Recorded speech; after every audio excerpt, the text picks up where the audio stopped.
জয় হিন্দ বন্ধুরা, welcome to TDSWS defence academy. আজকে আমাদের একাডেমিতে অ্যাডমিশন হতে এসেছে হুগলি ডিস্ট্রিক্ট থেকে তীর্থ ভট্টাচার্য।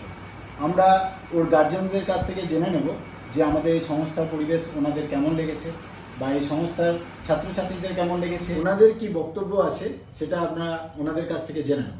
আমি প্রথম দিন যখন আসি এসে আমার তখনই খুব ভালো লেগেছিল, সেই জন্যই আমি যে বাড়িতে আলোচনা করে ডিসিশন নিই এখানে ছেলেকে ভর্তি করি। এখানে হোস্টেল তুমি দেখেছো? হোস্টেল পছন্দ হয়েছে? থাকার জায়গা পছন্দ হয়েছে? খাওয়ার জায়গা সব দেখেছো? আচ্ছা, ছেলেকে ছেড়ে যেতে খুব কষ্ট হচ্ছে, তাই তো? এখন থেকে মন খুব খারাপ হয়ে এসছে, বুঝতে পারছি।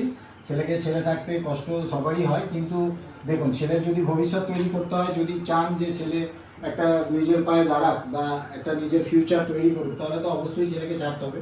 কারণ আজকে আপনার ছেলে কাছে আছে, আপনি যদি মনে করেন যখন ইচ্ছা সকালে বিকালে আপনি এসে দেখা করতে পারবেন, কিন্তু যখন ছেলে সার্ভিস করবে, বাইরে থাকবে, তখন কিন্তু আপনি চাইলেও ওর কাছে সঙ্গে সঙ্গে যেতে পারবেন না। ওর আপনার সাকসেসের জন্য আপনি ওখানে দিচ্ছেন, চোখের জল ফেলবেন না, কষ্ট পাবেন না।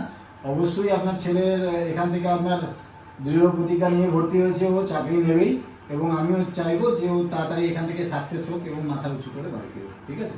একদম ভর্তি করে, তাই তো?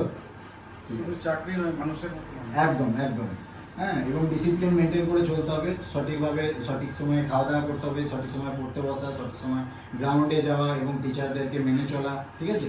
সবার আগে মানুষ হও। ঠিক আছে? একদম সবার আগে মানুষ হতে, মানে প্রাউড ফিল করে বলতে পারে যে এটা আমার ছেলে, মানুষের মতো মানুষ হয়ে দেখা। আর আমরা চাইবো যে তুমি সাকসেস হয়ে বাবা মায়ের মুখ উজ্জ্বল করো এবং মাথা উঁচু করে সারা জীবনটা কাটাও। ঠিক আছে?